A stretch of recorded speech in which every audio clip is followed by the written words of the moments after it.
J'ai rencontré Camille grâce à mon ami Antoine. Il sortait avec une fille nommée Léa depuis un moment. Camille et Léa étaient les meilleures amies, et c'est par leur intermédiaire que nous nous sommes connus. Elles étaient inséparables depuis plus de 2 ans, et Camille et moi, influencés par leur relation, avons décidé de tenter notre chance ensemble. Antoine était complètement amoureux de Léa, prêt à tout pour elle. Il était fou d'amour. Bien que Camille et moi sortions ensemble depuis peu, tout semblait aller pour le mieux. Mais ensuite, tout a changé. J'ai un cousin qui pratique le crossfit dans la même salle de sport que Camille, à Bordeaux. Un jour, il est venu me dire quelque chose de préoccupant. Il m'a raconté que la réputation de Camille dans la salle était terrible. Apparemment, elle avait l'habitude de flirter avec plusieurs hommes là-bas, et ce n'était pas juste de l'amitié innocente. Elle passait de longues heures à discuter avec différents hommes. Elle attirait constamment leur attention, ce qui, rétrospectivement, aurait dû m'alerter. Mon cousin m'a dit qu'elle riait souvent et parlait avec des hommes qui n'étaient pas de simples amis, et cela devenait de plus en plus suspect. Finalement, j'ai découvert quelque chose qui a complètement détruit ma confiance en Camille. La rumeur dans la salle disait qu'elle avait des rendez-vous avec un homme marié. Ils attendaient tard le soir, quand la salle était presque vide, pour aller dans les vestiaires où personne ne les dérangeait. Là-bas, ils devenaient intimes. Quand j'ai entendu cela pour la première fois, j'ai été complètement sous le choc. Je n'arrivais pas à y croire. Mon monde s'est écroulé, et je ne pouvais accepter que Camille, en qui j'avais confiance, m'ait trahi. Dès que je l'ai appris, j'ai immédiatement appelé Camille. J'étais tellement en colère, j'avais besoin de réponses. Je lui ai demandé ce qui se passait, mais elle a commencé à inventer des excuses et à se faire passer pour une victime. Elle a tout nié, mais au fond de moi, je savais qu'elle mentait. Je ne l'ai pas cru une seule seconde et j'ai mis fin à notre relation sur le champ. C'était dévastateur. Notre relation n'avait duré que 6 mois, mais ces mois avaient semblé interminables. Je me suis senti soulagé d'avoir découvert sa vraie nature si tôt et de ne pas avoir perdu plus de temps avec quelqu'un qui ne méritait pas ma confiance. J'ai immédiatement repris ma vie en main. J'ai prévenu Antoine au sujet de Camille, surtout parce que Léa, sa copine, s'entraînait aussi dans cette salle de sport. Je ne comprenais pas comment Léa ne pouvait pas savoir ce qui se passait. Elle avait sûrement vu Camille flirter avec d'autres hommes et devait suspecter quelque chose, mais elle n'a jamais rien dit. À mon avis, elle était aussi complice de tout cela, et je pensais même qu'elle pouvait faire la même chose avec Antoine. Mais Antoine, étant la personne loyale et confiante qu'il était, refusait de croire que Camille avait fait quoi que ce soit de mal. Il m'a dit que j'étais paranoïaque. Il disait que Camille n'avait rien à se reprocher et qu'il n'avait aucune raison de douter d'elle. Il croyait vraiment en elle, et je pense qu'il ne voulait pas affronter la dure réalité. Notre amitié a commencé à se fissurer après cela, et nous n'avons pas parlé pendant un moment. C'était difficile, car Antoine et moi étions très proches depuis longtemps, mais je ne pouvais pas ignorer ce que je savais. Seulement 2 semaines après ma rupture avec Camille, j'ai appris qu'elle avait été prise sur le fait. La femme de l'homme marié avec qui elle avait une liaison au gymnase était venue. Apparemment, quelqu'un lui avait raconté ce qui se passait. Cette femme est entrée dans la salle, s'est dirigée directement vers les vestiaires, et les a surpris, Camille et son mari, en plein acte. Ce fut un désastre total. Elle a tiré Camille par les cheveux et lui a donné une gifle devant tout le monde. On m'a dit que cela ressemblait à une scène de téléfilm.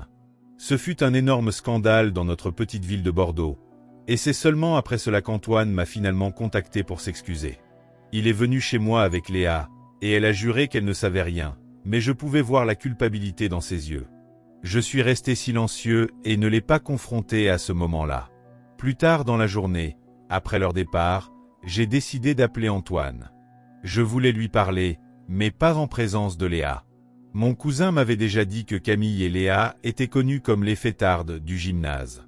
Elles faisaient souvent l'objet de moqueries de la part d'autres femmes, qui disaient qu'elles couraient toujours après des hommes mariés. Même si j'avais déjà averti Antoine, il ne voulait toujours pas accepter la vérité. Il défendait Léa jusqu'au bout, disant qu'elle n'était impliquée dans rien. Mais pour moi, il était clair qu'il était aveuglé par sa loyauté envers elle. Mais ensuite, quelque chose d'encore plus étrange s'est produit. 2 mois plus tard, Antoine est venu me dire que Léa avait soudainement décidé qu'elle voulait se marier. Cela sortait de nulle part, et elle le pressait de fixer une date. En l'écoutant, je l'ai regardé dans les yeux et lui ai dit « Antoine, elle est enceinte ». Il m'a regardé, sceptique, mais après quelque temps, c'était indéniable. Le ventre de Léa s'arrondissait, et elle commença à raconter que le bébé était d'Antoine, insistant sur le fait qu'il devait se marier immédiatement.